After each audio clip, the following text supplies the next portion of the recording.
There are some people in the world who say that writing stories or composing music or dancing sparkly dances is easy for them. Nothing interferes with their ability to create. While I celebrate their creative freedom, a little part of me wants to punch those motherfuckers in the teeth. Seriously, how are you learning all of this so easily? Listen closely. A vampire is any person or thought or feeling that stands between you and your creative self-expression, but they can assume many seductive forms. Here's a few of them. Tell us, Susan! My name is Jason. First up are your pygmy vampires. They'll swarm around your head like gnats and say things like, Your teeth need whitening. You went to state school? You sound weird. Shakespeare. Sondheim. And Sedaris. did it before you and better than you. Or they might say that you cannot sing good enough to be in a musical. Die, vampire, die! Brothers and sisters, next up is the air freshener vampire. She might look like your mama or your old fat Aunt Fanny.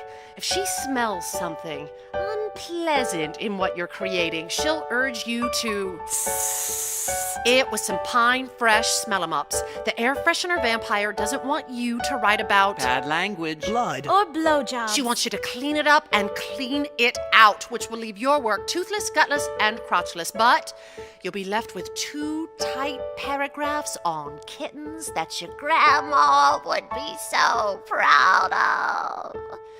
You look at that air freshener vampire and her fat old fucking face, and you say, Morte vampire morte. The last vampire is the mother of all vampires, and that is the vampire of despair. It'll wake you up at 4 a.m. to say things like, Who do you think you're kidding? You look like a fool. No matter how hard you try, you'll never be good enough. why is it if some dude walked up to me on the subway platform and said these things, I would think he was a mentally ill asshole.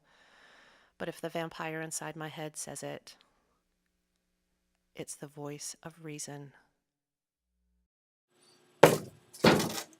Oh, baby, you must escape, then grab it by the nape of its neck, by the trachea. Fucking break it, go on, drive the stake, and yeah, there's no mistake, and now you're shaking, baby.